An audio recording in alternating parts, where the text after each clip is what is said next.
Hello everyone and welcome to my channel. It's clayrammage. We're back again with another Goodwill Bins Haul. Sorry, I'm adjusting the camera a little bit for a little better angle. Anyway, yes, another Goodwill Bins Haul.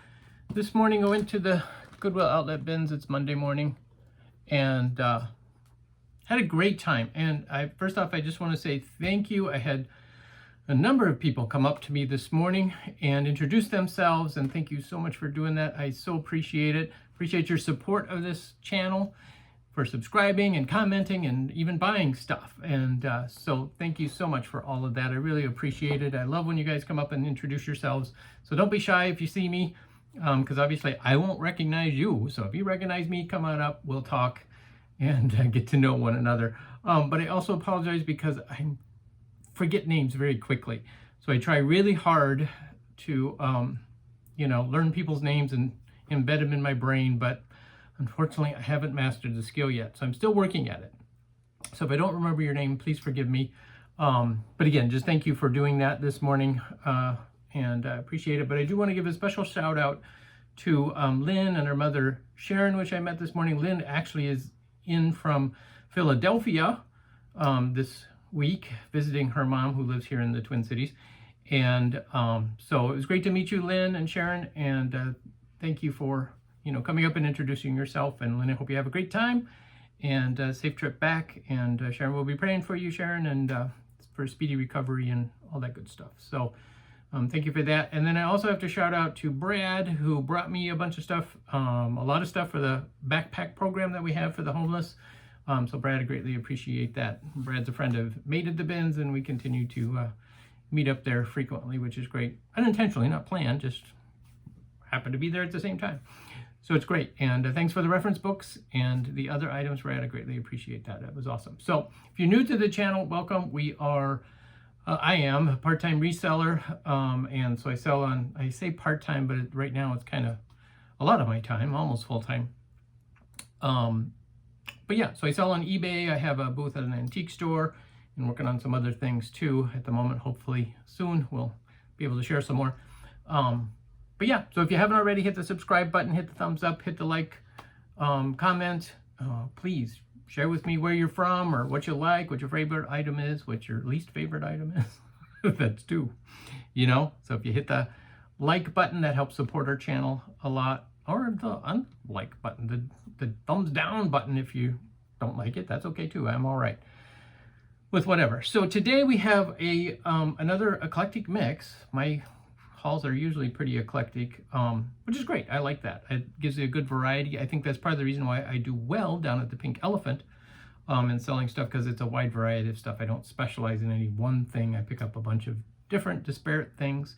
Also try to do that on my eBay store, although I will be listing a lot of jewelry this week. So, if there's any, be sure to go out and check out all the new listings for jewelry. I've started store categories now in my eBay store so that you could, just click on the jewelry category if you want. I'm slowly getting things moved into those categories, so be patient with me if you will. It takes time to do all that. And, I'd rather be out finding new stuff to sell than doing all these little maintenance things. But anyway, that's true about many things in life, right? So let's just get right into this. I did get a number of books today. There's a great selection of books, vintage books. And here's what's interesting. Okay, so I'm going to start a little story. So at the bins that I go to, there are 3 boats, they call them, bins, that are full of books. And usually, first thing in the morning, they're fresh. So there's certain people that do the books first thing, and they rush right in. They're the first people in line when you're waiting to get in. And the first ones at the books, and they load up their carts. And then they start going through them one by one to see what they want to sell. But they always pass up the vintage books, and I don't quite understand that. They always go for the modern things, and I guess I do, because they sell it through Amazon affiliate program. So they just send them into Amazon. Amazon, sells them and away they go. But there's great value in the vintage books. And there's been, I picked up a set of Shakespeare books from the late 1800s that I sold for $80. I've picked up a number of other books. I've sold the Pink Elephant for anywhere from $5 to $10 to $15. So it just surprises me they don't take an extra step and evaluate the older books, which sometimes can be much more valuable. And I'll show you an example of that today. So anyway, let's just get into this. I'm going to run through some of these pretty quick because they're not too exciting. But found this. It's a little drum book from 1963. This is one you can either use a teacher, or it's so simple you could teach yourself to play the drum. And again, a lot of you guys know I love music books. I'm not a drummer, but I just, again, the graphics are great, right? Be a great thing to have. The other thing, there are probably more. I found 3 of these Perry Mason novels from the 60s. These are reprints or reprints or reprints, so they're not, particularly valuable. But again, I put these down at the Pink Elephant. I like common, more popular old-time books to put down there, and I'll put like $2 to $3 on them each, and they sell that way, so that's good. Here's a book I've sold before. It's As a Man Thinketh by Allen, and this particular one happens to be in a box and it's purple. I've never seen that before. It does not have a date internally, and it does have a little bit of condition issues. It looks like somebody spilled coffee or something on it. They must have been thinking and drinking and spilled. But the fact that it had the box, I'm like, I gotta grab that. So I did. And I didn't find any. I did a quick search and couldn't find any listed that is in a box in a purple cover. So we'll need to do some more research on that. And at our bins, just so you know, if you're not familiar, we pay 29 cents an inch for a book. So for that particular book, I probably paid 15 cents. I paid $5 for all these books. So not very much. This is some books I buy just for the cover graphics, and this is one of those. It's just got a great graphic on the cover. Again, it's a $2 to $3 book, but it's got a fun cover. This one is Robinson Crusoe by Defoe. Again, great graphics on the cover.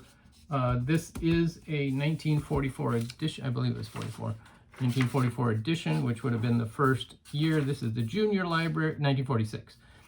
Junior edition, so this one is not nearly as valuable, but $5 to $10 for this particular book. So again, a great classic book with a classic look on it. This one I thought was really it's called Cookbook Popular Norse Recipes, issued by the Minnehaha Lutheran Church Ladies and Society. And I picked this up just because it's a local piece, 1924 cookbook. And of course, in Minnesota, there are many Scandinavian people, descendants of Scandinavians. So yeah, most of these are Lefse. Some of these I can't even pronounce. Flayed Kringler. So a lot of great Scandinavian, or Norse, as they called it, Norse recipes. So that's a great little local piece, ephemera, that I think will go well.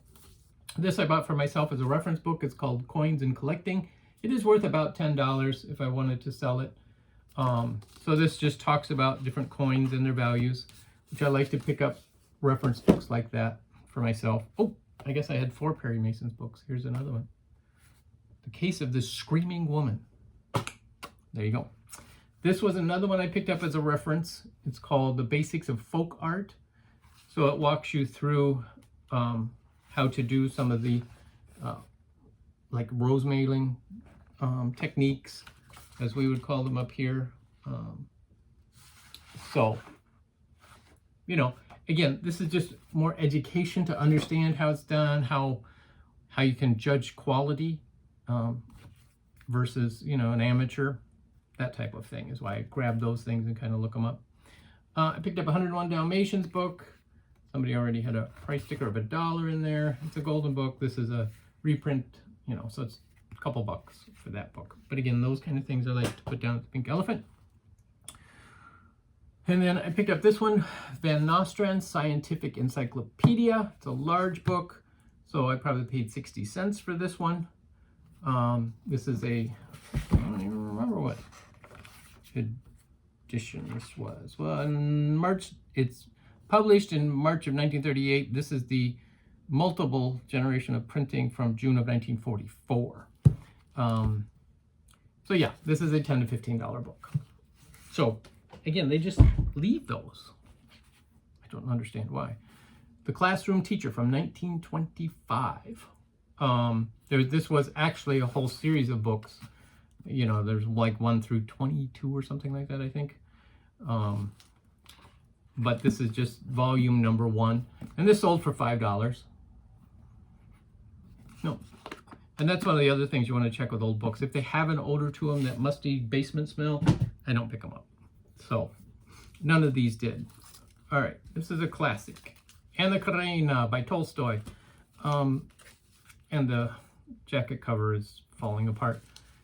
But again, this is the first edition from 1944. This is not the high value edition.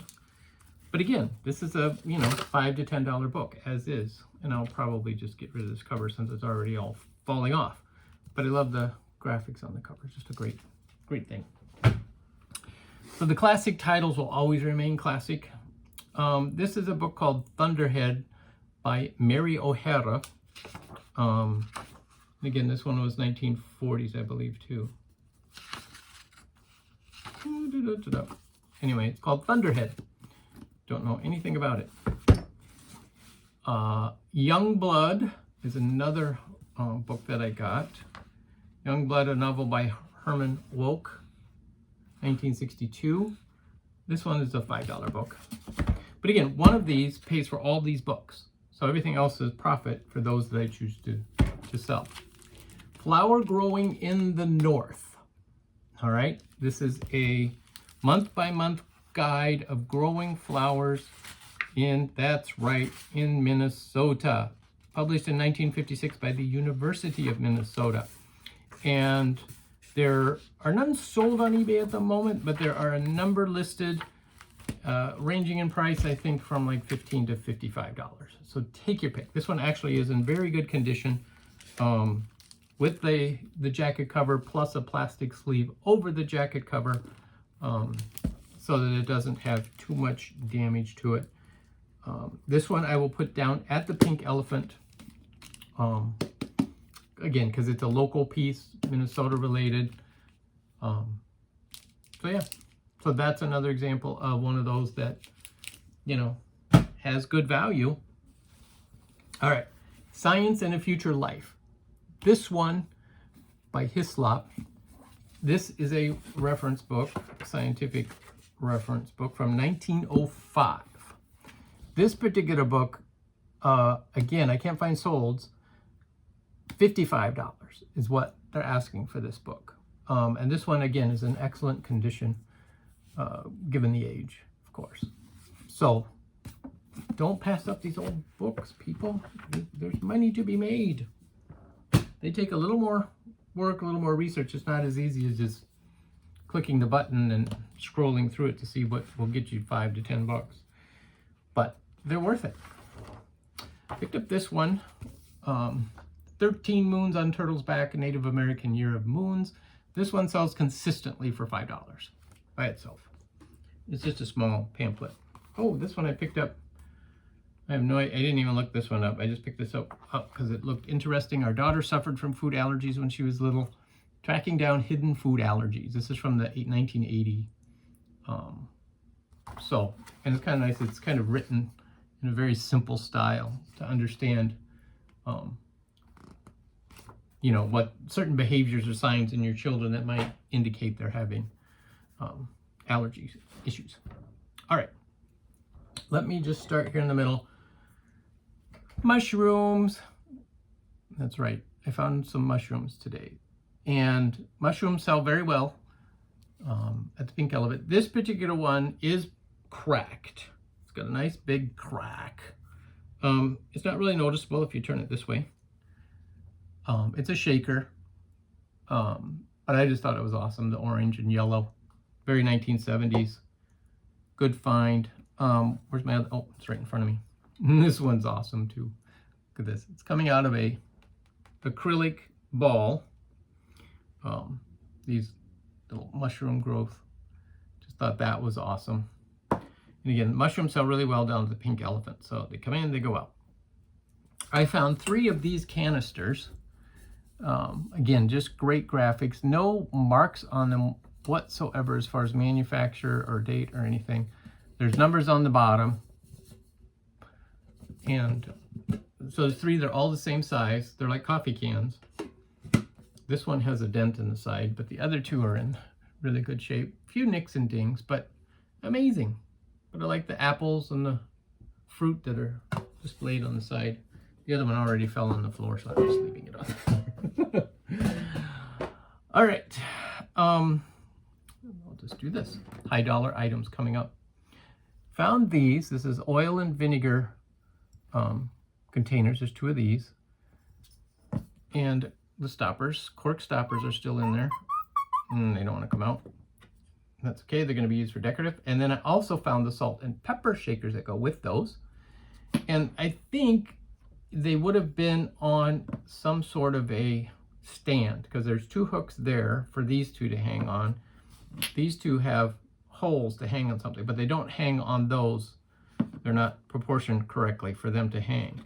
So I think there was some sort of, stand for them to all attach to and be at the center of your table. So those are nice. They're lightweight, so I grabbed them because I didn't think, they weren't going to cost very much. That type of stuff isn't fast sellers or common sellers. I did find these stainless steel salt and pepper shakers. Many of you know there's, boy, you can see the wall through there. Oh, that's my little artwork. Anyway, they have the storage canisters for flour, tea, sugar, that kind of stuff. So I found the salt and pepper today, which I was excited about. Those will shine up really nicely when I get them cleaned up. Okay, the clown factor. I don't know why I've been finding so many clowns lately, but this is a made in Hong Kong plastic bank. And somehow the dog hoop jumps through the hoop when you do the coin, but it's not working exactly correctly at the moment. So I'm going to see if I can fix that. But if not, it's great for a little clown collector, just as a decorative piece. Okay, cuteness. Look at this cute little squirrel. I believe it's a squirrel as opposed to a chipmunk. It's a little trinket dish. Marked on the bottom, UNESCO, 1979, Japan. So, just a cute little thing. Found this Christmas tree. Isn't that cool? And then the cross you can pull up. It needs to be cleaned. It's kind of dirty. But we'll work on that. I found a martini shaker. This one has the juicer attached to the top. So you squeeze your lemon or whatever you want to squeeze in there. I shouldn't say it martini shaker, it's a drink shaker. Oh, somebody scratched their initials in the bottom, BP. So yeah, again, this kind of stuff sells well down at the Pink Elephant. Oh, I'm going to save those for last. I found this, which is a teaching aid. These are from 1979 is the copyright date. Still new in the package. It's Disney's Let's Learn Long Vowels bulletin board kit. So this would be for a teacher to have in their classroom to help show how to use long vowels. So like the E, Huey, B, and Hugh, and leaf. So yeah, I was pretty amazed to still find that still in the package. But so I don't know, 1979. That's pretty old to still be in the package, but we'll take it. Okay, here's the weird factor. I have all these different factors. Look at this little fur ball with a mask face. It's just faux fur, and then it says Stamp Japan on the bottom. So you could hang that from your mirror of your car, I guess. Although I understand that's illegal to have stuff hanging from your mirror in your car. Sears. It's a frost scraper for your freezer. I never knew they had such a thing. I found one in the original box, and it was 98 cents when it was new. Oh, fun. $10 item. Some of you have asked me to give prices that I would have on them down at the Pink Elephant. I kind of forgot when I was going through this. So like this, I'm going to put down the pink elephant, $5. Same with Mr. Squirrel, because he's so cute, $5, $6. Salt and pepper shaker, $5, $6. These, this particular one, I'm probably going to do $14.99. Broken one, $7.99, just because he's broken. Then I have, this is amazing condition. It's a cow with his first place ribbon still on it. This is by Tilso, made in Japan. And she had 2 holes on the butt for something. I assume this may have been, there was probably a set, something that went on each side because of these concave areas are very deep, and they probably had something, and then 2 spoons, whether it's, I don't, you know, sugar creamer maybe, and the spoons. I don't know. That would make sense to me, being it's a cow, you know. But I can't find any with anything other than just the cow. And the cow sold for $15. There you go. I found a hat. This is a Ashworth straw hat. These sell for probably $15. I probably paid $1 for that. So that's a good vintage craft kit for make stained glass art in your windows. Still got all the instructions, new in the package. Did it have a date on here? I don't remember. Nope, I don't see a date. But yeah, so that's kind of fun. Oh yes, I did find a wall hanging. It's very dirty, so it doesn't look very good. But it's an acrylic, you know, resin filled item with a butterfly and you know, live flowers. Needs to be cleaned up really. I also found a nativity set. This is a made in Hong Kong nativity set. So I'll have to look it up. There is, it says Art Plastics Hong Kong 79. So it looks like a complete set of the figures. So I thought that was kind of cool. We'll do that. All right, now into the last few items. I don't normally deal in electronics, but I found what I thought were going to be some good deals, and wow, did I find some good deals. I knew little micro cassette recorders sell for good money. This is a Sony. This particular one used $25. So that's not bad because I pay 99 cents for electronics at our bins. This happened to come along. I thought it was all one thing. I just grabbed it. But this was all tangled up in the cords with that. And I thought they went together, but they're separate. This is a $15 micro recorder. It's a modern one that doesn't use the cassette tapes. It uses, of course, digital recording. But this item surprised me. This is a Sony Walkman. It's called an MD Walkman. And so I looked it up, and the MD Walkmans go for, you know, $50 plus. So I thought, oh, that's kind of cool. And it's still got the cord attached here. I don't know what cord it is, because I can't, it's all tangled up. I haven't untangled it yet. But then I got home and I looked it up, the model number MZF40, and there's one listed, only one. It's not sold, but it's listed for $600 as a used item. And that's because it has the dual screen, which apparently is very rare. I don't know. And this one has seen some good use. But I said, I haven't tested it to see if it works. So even if it doesn't work, if they're that rare, this one probably, even for parts, I could probably get a couple $100 out. Or 100. I paid $1. So I'm doing well regardless, right? So we'll test it out and see. This does take the micro cassettes, the little ones, which I don't have. So what I'll be able to do is test to see if it, you know, turns on, the displays work, and the little spinners spin. So that was an exciting find. Totally unexpected. So that was good. All right. Last thing I found. Matryoshkas. These Russian stacking dolls. I found multiples, and that doesn't line up. How does that line up? There it goes. So there's this one. I only have one that's complete. So there's this one. They're all Santa or Christmas related. Then there's this one. They're marked Made in Russia on the bottom. There's this one, which is just by himself. And I tried to find any, others and put them all together, but couldn't find any. So, and then there's this one. This is the complete one. He's the large one. And then he's got that lady. And he's got that one. Then there's this one, which is interesting because this one is a matte finish. All the rest are gloss. And then there's the tiny one in the middle. So I wonder if this one is even correct, because they would have been done by the same artist. So if you look at the eyes, they're different.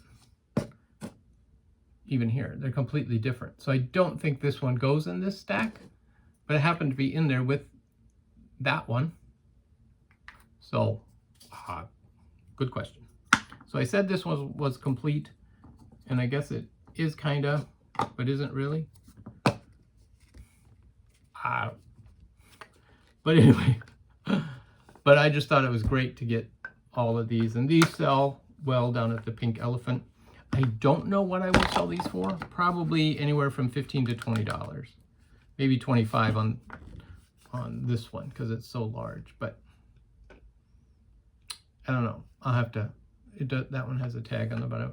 I'll look them up and see if there's anything. But the surprising one, I found a bunny one. Didn't know they had bunnies. But again, it's not quite complete. Not that one, but I'm missing the tiniest one, the little tiny one. So, but anyway, what do? You can only get what you got. Stack them all back together. But yeah, what a fun haul. Like I say, a lot of variety, different things. Two other things. I found a spoon, a wooden spoon with a metal handle, but it's marked Made in France. That's why I grabbed it. Not exactly sure it's got a very pointed end. I'll have to do some more research on that, see if I can find anything. And I found another hurricane lamp part, the top part. This is for the smaller ones. And again, I get these and I take them down to the Pink Elephant and sell them for $3 to $4 each. That's what we got today, folks. I think it was a fun haul, a nice variety, stuff I can put on eBay, stuff I can put down at the Pink Elephant, stuff for reference, stuff I don't know what I'll do with yet. But yeah, so if there's stuff you see that you like, send me an email. We'll work out a deal. And what I do is I put things on eBay. Even if you contact me directly, I'll still put it on listed on eBay and then send you the link so you can buy it direct. And I do that for a number of reasons. One of them, I want to be above board with taxes and all that kind of stuff. So by listing it through eBay, the state sales taxes, all of that kind of stuff is taken care of, and I don't have to worry about that. Don't have to worry about trying to do state filings for 50 different states if they require sales taxes on selling stuff. That way eBay just takes care of it. And I know some of you have expressed they don't want me to have to pay the eBay fees. I'm more than happy to pay the eBay fees. You understand that's just part of the cost of me doing business, and that is part of my business plan. So don't, when I give you prices and we agree to it and I list on eBay, don't worry about that stuff. I take care of all of that. It's already figured in, and we're good. Okay? Thank you guys so much. We'll catch you next time.